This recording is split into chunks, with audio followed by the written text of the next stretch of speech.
Hello दोस्तों, नमस्कार। स्वागत है आप सभी का आपके अपने न्यूज चैनल में। देश और दुनिया की तमाम बड़ी खबरों को लेकर हम आपके सामने हाजिर हो चुके हैं, तो अंत तक बने रहिए हमारे इस वीडियो के साथ, क्योंकि यहाँ पे आपको मिलेगी वही सारी खबरें जो कि आपके लिए जानना जरूरी है। दोस्तों, सभी खबरें आपके लिए बहुत ही ज्यादा महत्वपूर्ण होने वाली है, तो एक भी खबर को मिस नहीं कीजिएगा। साथ ही साथ वीडियो बनाने में हमें बहुत ही ज्यादा मेहनत लगती है, तो वीडियो को एक लाइक जरूर करें और चैनल को सब्सक्राइब करना बिल्कुल ना भूलें। दोस्तों, बहुत ही बड़ी बड़ी अपडेट्स आ रही है। आज से कई चीज़ों में बदलाव हो रहे हैं, कई चीज़ों की कीमतें बढ़ रही हैं, कई चीज़ों की कीमतों में कमी हो रही है, कई चीज़ों को बंद किया जा रहा है। इन सभी चीज़ों की बिल्कुल डिटेल हम देखेंगे। इसके साथ साथ देखेंगे ट्रंप ने क्या भारतीय पेशेवरों को झटका दिया है। इसके साथ साथ हम आपको बताएंगे कि किस तरीके से स्मार्टफोन में व्हाट्सएप नहीं सपोर्ट करेगा। इसके साथ साथ उत्तराखंड में पुलिस कर्मियों को कौन सी न्यू ईयर गिफ्ट मिली है, उन सभी चीज़ों की डिटेल। इसके साथ साथ सीबीएसई के 10वीं 12वीं बोर्ड की परीक्षाओं का क्या निर्णय हुआ, यह भी हम आपको बताएंगे। तो चलिए शुरू करते हैं। तो दोस्तों, सबसे पहले मैं आपको बता दूं, केरल में 9 महीने बाद स्कूल खुल चुके हैं। देश भर के कुछ राज्यों में कक्षा 9 से 12वीं तक की कक्षाएं शुरू होने के साथ ही स्कूल खुल गए थे। हालांकि कई जगहों पर स्कूल खुलने के पक्ष में नहीं था। केरल की तरह जनवरी से कई राज्यों में 6 से 12वीं तक की कक्षाएं शुरू की जाएंगी। इनमें बिहार, झारखंड सहित कई अन्य राज्यों के नाम शामिल हैं जहां स्कूलों को खोला जाएगा। जहां तक राष्ट्रीय राजधानी दिल्ली की बात है, तो यहाँ की सरकार का कहना है कि जब तक कोविड-19 वैक्सीन नहीं आ जाती तब तक स्कूल खोलना सही नहीं है। वहीं पश्चिम बंगाल में इस साल न तो माध्यमिक और उच्च माध्यमिक की परीक्षाएं होंगी, न ही स्कूल खोलेंगे। शिक्षा मंत्री पार्थ चटर्जी ने जानकारी दी है कि उन्होंने कहा है कि माध्यमिक और उच्च माध्यमिक की परीक्षाएं जून में आयोजित की जाएगी। दिल्ली में बढ़ते कोरोना संक्रमण के बीच उप मुख्यमंत्री मनीष सिसोदिया कह चुके हैं कि जब तक वैक्सीन नहीं आती तब तक स्कूल नहीं खोले जाएंगे। इस वक्त स्कूल शुरू करना बच्चों को कोरोना की तरफ धकेलने जैसा होगा। बिहार सरकार के आदेशानुसार 4 जनवरी 2021 से राज्य भर के सभी सरकारी स्कूल और कोचिंग सेंटरों को खोल दिया जाएगा।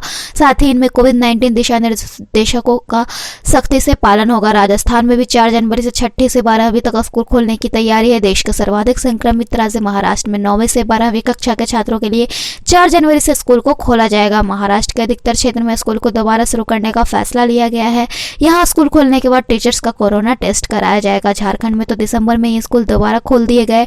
2021 में बोर्ड की आगामी परीक्षाओं के कारण केवल 10वीं और 12वीं कक्षा के छात्रों के लिए स्कूल को खोला गया है। वहीं यूपी माध्यमिक शिक्षा परिषद प्रदेश में कक्षा 6 से 8वीं तक के स्कूल खोलने की तैयारी में है, लेकिन अधिकांश प्रधानाचार्यों ने इनकार भी कर दिया है। वहीं दिसंबर से मध्य प्रदेश के स्कूल खुल गए। यहाँ कक्षा 9 और 11 के छात्रों को हफ्ते में 1-2 दिन के लिए अभिभावकों की मंजूरी के साथ स्कूल जाने की अनुमति दी जाती है। वहीं असम व कर्नाटक में 1 जनवरी से स्कूल खोल दिए गए हैं। वहीं दोस्तों, अगली जो खबर आ रही है वो आ रही है सोने चांदी की कीमतों में बदलाव हुआ है। आइए जानते हैं। जो सोना 50,202 था वो 43 रुपये की बढ़त के साथ 50,245, साथ ही चांदी 67,383 था वो 383 रुपये की कमी के साथ 67,000 रुपये हो चुका है। वहीं दोस्तों, नए साल में सिलेंडर की कीमतों में झटका दिया गया है। जी हाँ दोस्तों, इंडियन ऑयल के मुताबिक 1 जनवरी से 19 किलो वाले कॉमर्शियल गैस सिलेंडर की कीमत दिल्ली में 1349 रुपये हो गई। इससे पहले 15 दिसंबर को यह कीमत 1332 रुपये थी, यानी प्रति सिलेंडर 17 रुपये की बढ़त की गई। कोलकाता में कमर्शियल सिलेंडर की कीमत 1410 रुपये है, चेन्नई में 1463.50 रुपये और मुंबई में 1280.50 रुपये हो गई है। वहीं दोस्तों, अगली जो खबर आ रही है वह आ रही है घने कोहरे के चलते पेरीफेरल और आगरा एक्सप्रेस वे पर बस टकराई, जहां दर्जनों गाड़ियां टकरा गई और 3 की मौत भी हो गई। जी हाँ दोस्तों, करीब 18 से ज़्यादा गाड़ियां आपस में टकरा गई। इस हादसे में कई लोग घायल हैं, जिन्हें बागपत के जिला अस्पताल में भर्ती भी कराया गया है। मौके पर प्रशासन की टीम पहुंच गई है और एक्सप्रेसवे को खाली कराने की कवायद की जा रही है। वहीं आगरा लखनऊ एक्सप्रेसवे पर 8 गाड़ियाँ आपस में टकरा गई। इस हादसे में 3 लोगों की मौत हो गई, जबकि 5 लोग गंभीर रूप से घायल हो गए। घायलों को PGI SFI में भर्ती कराया गया है। हादसे को लेकर DCM मालिक पर केस भी दर्ज किया गया है। वहीं दोस्तों, अगली खबर आ रही है जाते जाते भारतीय पेशेवर को झटका दे गए ट्रंप, ग्रीन कार्ड और वर्क वीजा पर प्रतिबंध बढ़ा दिया। जी हां दोस्तों, राष्ट्रपति डोनाल्ड ट्रंप ने अपने कार्यकाल के आखिरी दिनों में अमेरिका में रह रहे भारतीय कामगारों को झटका दिया है। ट्रंप ने ग्रीन कार्ड और वर्क वीजा पर पहले से जारी प्रतिबंध को 31 मार्च तक के लिए बढ़ा दिया है। गुरुवार को प्रेसिडेंट ट्रंप ने इससे संबंधित एक आदेश पर अपने हस्ताक्षर कर दिए हैं। वहीं दोस्तों, अगली खबर आ रही है उत्तराखंड से। उत्तराखंड में पुलिसकर्मियों ने डीजीपी को न्यू ईयर का गिफ्ट दिया है। पुलिसकर्मियों को डीजीपी ने 1 जनवरी से साप्ताहिक विश्राम मिलेगा। वहीं दोस्तों अगली खबर आ रही है धनबाद से। झारखंड के धनबाद में 400 रुपये में कोरोना पॉजिटिव को नेगेटिव बना रही थी लैब, जिस पर FIR दर्ज कर दिया गया है। जी हाँ दोस्तों, झारखंड के धनबाद से एक हैरान कर देने वाला मामला सामने आया, जहाँ पर कोरोना पॉजिटिव मरीजों को नेगेटिव रिपोर्ट देने का बड़ा खेल खेल रहा था। बताते चल रहे कि इस काम को अंजाम दे रही थी जिले में संचालित जांच एजेंसी पैथकाइंड लैब और उसकी शाखाएं। आरोप है कि पैथकाइंड लैब में गलत तरीके से कोरोना संक्रमित मरीजों की एंट्री हो रही थी। इसके बाद पॉजिटिव रिपोर्ट नेगेटिव कर जारी कर दी जा रही थी, जो 400 रुपये में कोरोना की पॉजिटिव रिपोर्ट को निगेटिव बना रहा था। वहीं दोस्तों अगली जो खबर आ रही है वह आ रही है न्यू ईयर में सभी गाड़ियों के लिए फास्टैग जरूरी है। सरकार ने इस पर थोड़ी सी राहत दी है। 1 जनवरी 2021 से सभी वाहनों के लिए फास्टैग जरूरी कर दिया गया है। हालांकि सरकार ने यह कहा है कि 15 फरवरी तक सभी टोल प्लाजा पर हाइब्रिड लेन चलता रहेगा, ताकि इस सिस्टम को सहजता से लागू किया जा सके। सड़क परिवहन एवं राजमार्ग मंत्रालय ने गुरुवार को यह साफ किया कि 1 दिसंबर 2017 से पहले बिके सभी M और N श्रेणी के वाहनों में फास्टैग लगवाना 1 जनवरी 2021 से अनिवार्य है। M श्रेणी में वे 4 पहिया उससे ज्यादा के वाहन आते हैं जिनसे यात्रियों की ढुलाई हो रही है। इसी तरह N श्रेणी में यात्रियों और माल ढुलाई करने वाला 4 पहिया या उससे ज्यादा के वाहन आते हैं, जैसे बस, ट्रक आदि। वहीं दोस्तों अगली खबर आ रही है, आज से इन स्मार्टफोन्स में नहीं चलेगा व्हाट्सएप। चलिए देखते हैं कौन कौन सी स्मार्टफोन में व्हाट्सएप नहीं चलेगी। तो 1 जनवरी 2021 से कुछ पुराने आईफोन सहित एंड्रॉयड स्मार्टफोन्स में भी अगर व्हाट्सएप काम करना बंद कर दे तो इसमें कोई हैरानी नहीं होगी। कंपनी के मुताबिक iOS 9 से पुराने वर्जन पर चलने वाले आईफोन और वैसे एंड्रॉयड स्मार्टफोन जो एंड्रॉयड 4.0.3 वर्जन से पुराना सॉफ्टवेयर पर चल रहे हैं, इनमें व्हाट्सएप का सपोर्ट नहीं दिया जाएगा। ये 1 जनवरी 2021 से लागू हो रहा है। चूंकि दुनिया में काफ़ी कम ही लोग हैं जो अभी भी इतने पुराने वर्जन के सॉफ्टवेयर वाला स्मार्टफोन यूज़ कर रहे हैं, इसलिए व्हाट्सएप के इस कदम से ज़्यादा यूज़र प्रभावित नहीं होगी। अगर आप भी पुराना आईफोन या पुराने वर्जन का एंड्रॉयड स्मार्टफोन यूज़ करते हैं तो चेक कर ले, अगर सॉफ्टवेयर अपडेट उपलब्ध है तो अपडेट कर ले, अगर उपलब्ध नहीं है तो फिर आपको व्हाट्सएप यूज़ करने के लिए शायद स्मार्टफोन अपग्रेड करने की ज़रूरत पड़ेगी। वहीं दोस्तों अगली जो खबर आ रही है वह आ रही है गूगल पे की ओर से। आइए जानते हैं इसके बारे में। गुरुवार को 2 दिग्गज विदेशी कॉमर्स कंपनी अमेजन और फ्लिपकार्ट के खिलाफ रिजर्व बैंक और प्रवर्तन निदेशालय को कार्रवाई करने का आदेश सरकार ने दिया है।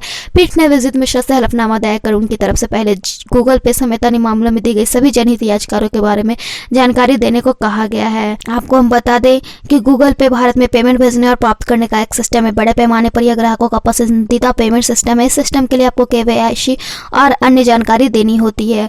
अब इस पर एक खबर आ रही थी कि यह आपके पर्सनल डाटा को स्टोर कर रहा है, जिसके चलते दिल्ली हाई कोर्ट में 14 को सुनवाई होगी। वहीं दोस्तों अब जान लेते हैं कि CBSE बोर्ड की परीक्षाओं के क्या आसार दिख रहे हैं। तो तारीखें आ चुकी हैं। 4 मई से शुरू होने वाली है, 10 जून तक खत्म हो जाएगी। रिजल्ट 15 जुलाई तक जारी कर दिया जाएगा। इन परीक्षाओं में 30 लाख स्टूडेंट शामिल हो सकते हैं।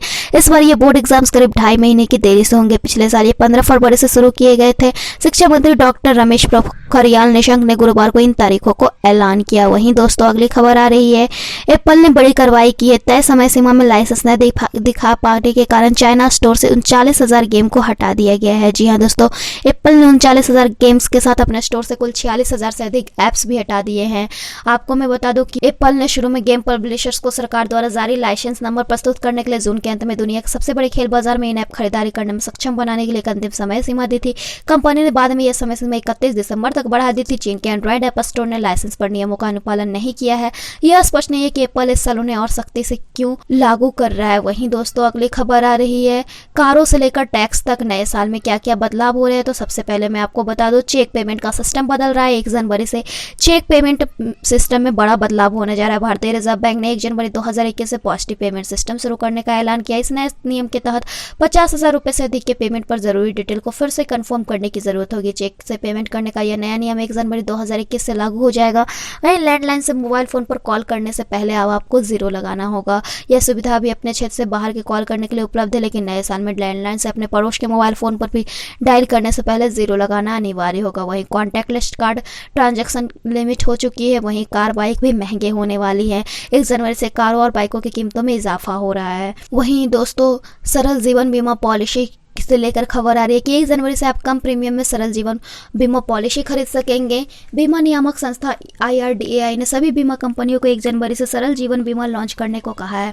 यह एक स्टैंडर्ड टर्म इंश्योरेंस होगी। नए बीमा प्लान में कम प्रीमियम में टर्म प्लान खरीदने का विकल्प मिलेगा। साथ ही सभी बीमा कंपनियों की पॉलिसी में शर्तों और कवर की राशि एक समान होगी। वहीं छोटे कारोबारियों के लिए जीएसटी रिटर्न भी मिलेगा। वहीं जीएसटी का 1% कैश भी देना अनिवार्य होगा। इस नियम के तहत हर महीने 50 लाख से अधिक टर्नओवर वाले कारोबारियों को जीएसटी देनदारी का कम से कम 1% नकद में जमा कराने का प्रावधान किया गया है। वित्त मंत्रालय का कहना है कि इससे सिर्फ 0.5% टैक्स पेयर कारोबारी प्रभावित होंगे। यह भी 1 जनवरी से लागू हो रहा है। तो फिलहाल इस वीडियो में इतना ही। ऐसे ही खबरों के लिए बने रहिए हमारे चैनल के साथ। Then bye and thanks for watching this video.